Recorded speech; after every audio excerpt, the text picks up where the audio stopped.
पता चल जाए कि हमारा स्टैंड क्या है। तो देखिए, सबसे पहले मैं वहीं से बात शुरू करूंगा। चुनाव का मामला था जो, देखिए पिछले दौर में, पिछले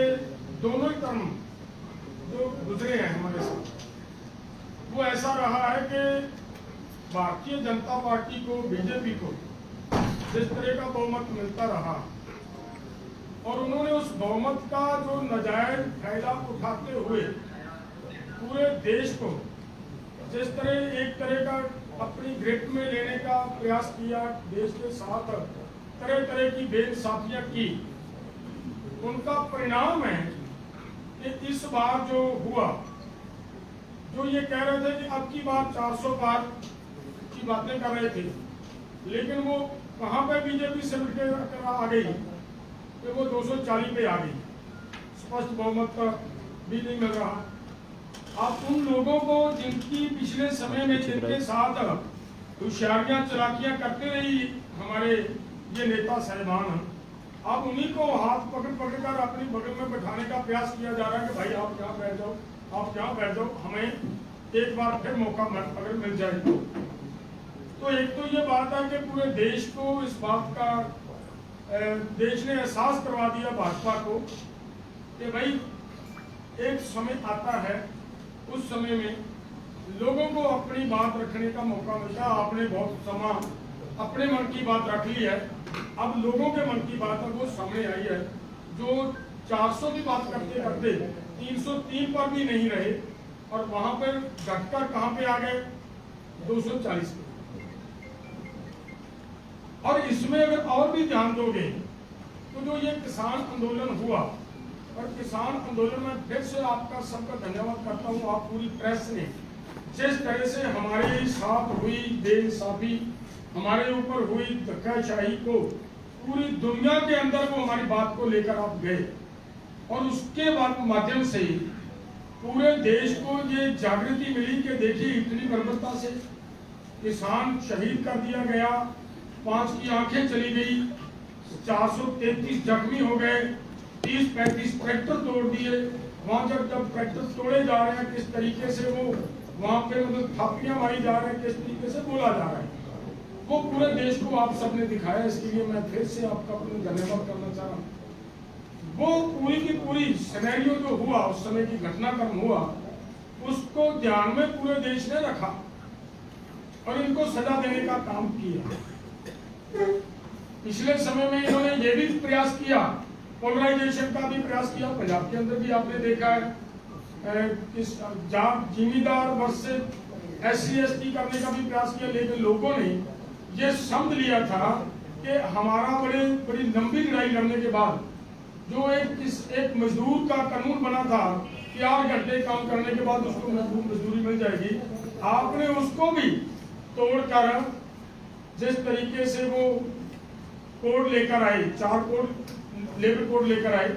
और किसान मजदूरों को 12 घंटे काम करना पड़ेगा, अब मजदूर प्रोटेस्ट नहीं कर पाएंगे, वो सब बातों को मजदूरों ने समझा और इनकी वो पोलराइजेशन की घटना जो इनका प्रयास था वो चल नहीं पाया। तो मैं एक बात आपके ध्यान में लानी चाह रहा हूं कि अगर आप पूरा इसको देखोगे, चेक करोगे, पिछले समय इनको जो हमारे ग्रामीण क्षेत्र थे, पंजाबी में पेंडू इलाके, वहां से 236 MP इनके जीते थे पिछले समय। और इस बार ग्रामीण क्षेत्रों की जो सीटें थी वहां से इनको ऐसा हुआ कि 71 MP इनके हारे और केवल वहां पे इनके 165 बाकी रहे। वो उसकी वजह क्या है? किसान और मजदूर के साथ जिस तरीके से गांव में बसता कौन है? ज्यादा मजदूर और किसान बसता है, उनके साथ बेइंसाफियत जैसी हुई, उन्हीं का परिणाम है कि लोगों ने उनको सजा देने का काम किया। और दूसरी बात, ये जो आंदोलन हुआ, इस आंदोलन के बाद शुभकर्ण की अष्टकलश यात्रा आप सबके सहयोग से पूरे देश में निकालने का हमने प्रयास किया। लेकिन ये बात जरूर ध्यान में रखने वाली है, जहां जहां पर यात्रा हो पाई वहां पे उसका असर देखिए कैसा रहा। हरियाणा के अंदर पिछली बार 10 की 10 सीटें थी इनके पास, और इस बार वहां पे यात्रा निकली और उस यात्रा का ये प्रभाव रहा कि 10 की बजाय 5 रहे। उसके बाद यूपी में जहाँ पे ये अपना घर मानते हैं, वहां पे भी 43-44 सीटों के ऊपर इनको हार का सामना करना पड़ा। और राजस्थान के अंदर भी बहुत सारी सीटें, लगभग आधी के करीब सीटें इनको गंवानी पड़ी हैं। इसी तरीके से तमिलनाडु के इलाके में वहां पे उन्होंने भी इस यात्रा को पूरे जोर से निकाला, जहां पे बीजेपी का पूरा जोर लगा हुआ था कि हम इसको कवर करने का प्रयास करेंगे, लेकिन वो नहीं कर पाए। सो मेरा कहने का मतलब ये है कि किसान आंदोलन की जो आंदोलन के अंदर लोगों के ऊपर जो इस तरह की इन्होंने गोलियां चलाई गई, जिस तरह की अथरू गैस के गोले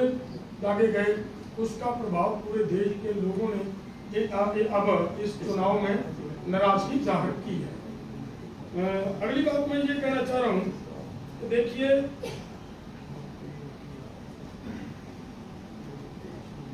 इसके ऊपर बाकी बात तो डिटेल से हमारे साथी बता देंगे। मैं एक बात कहना चाह रहा हूं, कल से जो दूसरा हमारा मुद्दा है जिसके ऊपर हम बात करना चाह रहे हैं, वो है एक लड़की, पंजाब की लड़की है, वो कुलविंदर कौर, चंडीगढ़ एयरपोर्ट के ऊपर जिस तरीके के का वो दिखाया गया है मीडिया के माध्यम से कि कंगना रनौत के साथ उसकी हाथापाई हुई, थप्पड़ मारने की भी बात आई है, उस पूरी की पूरी कहानी के ऊपर अगर जात मारोगे तो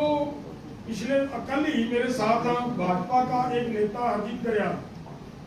एक चैनल के ऊपर डिबेट में था, वहां पर उन्होंने माना है, बाद में कहानी जो करेंगे वो सत्ता में या सत्ताधारी लोग जो चाहे वो कर सकते हैं, लेकिन वहां पर उन्होंने ये माना कि असल मुद्दा ये था कि मोबाइल और पर्स जब चेकिंग होती है तो वो आप भी सबने एयरपोर्ट पर गए होंगे, बहुत सारे सभी ने सफर किया होगा, और वहां पे जब चेकिंग होती है सबका सामान निकलवा लिया जाता है।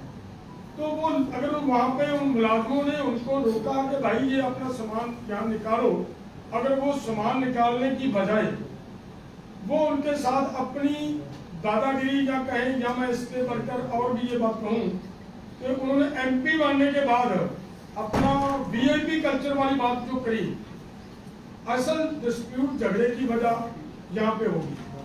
जो मैं मान रहा हूँ। जिस तरीके का हरजीत गरेवाल जी का वहां पे डिबेट में मेरे साथ बातचीत उन्होंने रखी, अगर ये हुआ तो मुझे लग रहा है कि उस लड़की का कोई दोष नहीं है,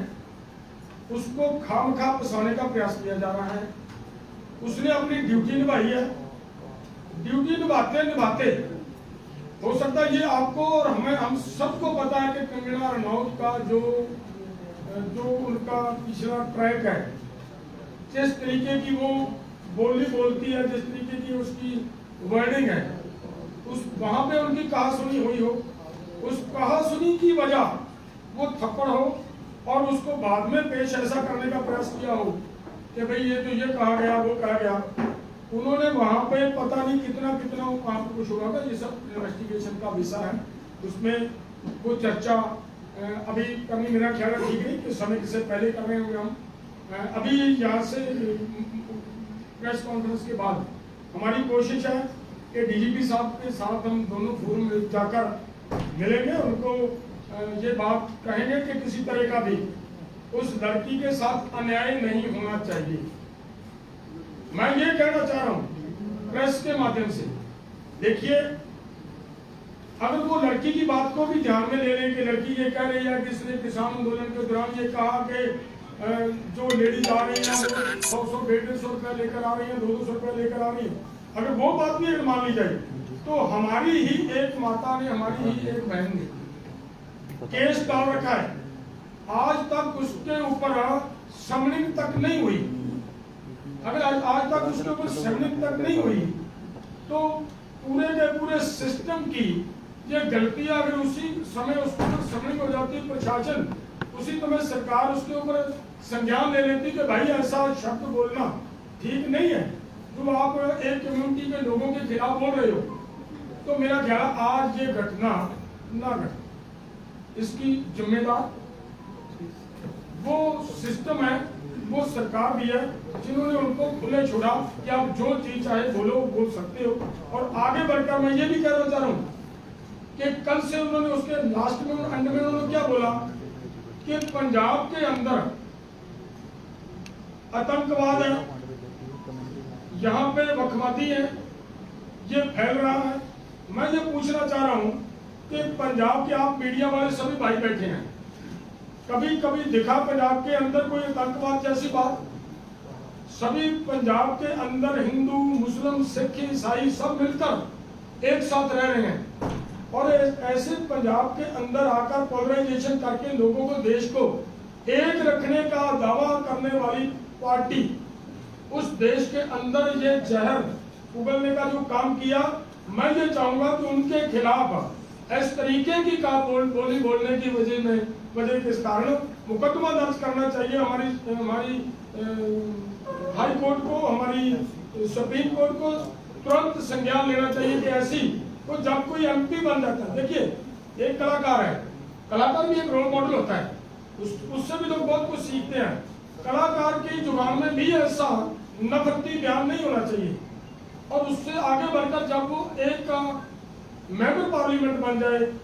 देश की एकता रखने के लिए उसके कंधों के ऊपर वजन आ जाए, उसकी जिम्मेदारी बन जाए, तब तो उसको इस तरह का कोई बयान नहीं कर देना चाहिए। उन्होंने ये बयान दिया, बहुत निंदनीय है और उसके खिलाफ मतलब कार्रवाई करने की जरूरत, हम मांग करते हैं उसके खिलाफ कार्रवाई होनी चाहिए। तो आगे इसके ऊपर हम इतना ही करेंगे कि आज डीजीपी साहब को मिलेंगे। 9 तारीख का हमने ये रखा है कि यहाँ चंडीगढ़ में मोहाली के अंदर जो गुरुद्वारा अमसाब है, वहाँ पे 10 बजे से लेकर 11 बजे तक हम पूरे सभी संगठन इकट्ठे होंगे और एक इंसाफ मार्च लेकर एसएसपी ऑफिस मोहाली की तरफ जाएंगे, ताकि किसी भी तरह का, ये हम आपके माध्यम से पूरे देश को ये बताना चाहते हैं कि किसी भी तरह का किसी के साथ भी अगर कोई अन्याय होता है, वो तो लड़की है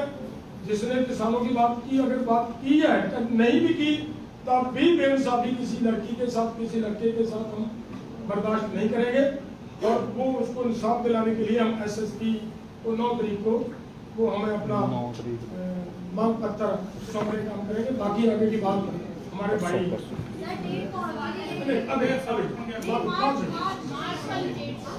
9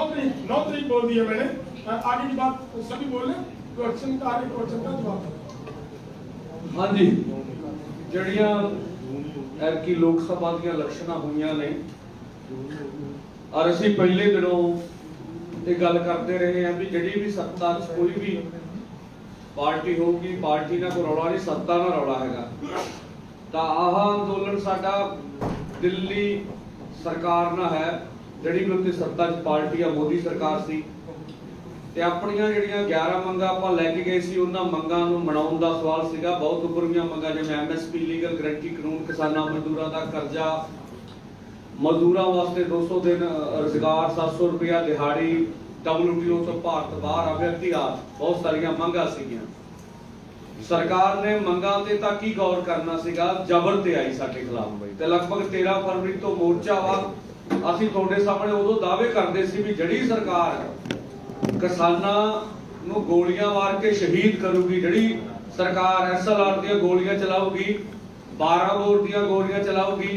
ਜਿਹੜੀ ਸਰਕਾਰ ਰਬੜ ਦੀਆਂ ਗੋਲੀਆਂ ਚਲਾਊਗੀ, ਜਿਹੜੀ ਸਰਕਾਰ ਇਸਰਾਇਲ ਦੇ ਮੰਗਾਏ ਡਰੋਨਾਂ ਤੋਂ ਸਾਡੇ ਤੇ ਸ਼ੈਲਿੰਗ ਕਰੂਗੀ,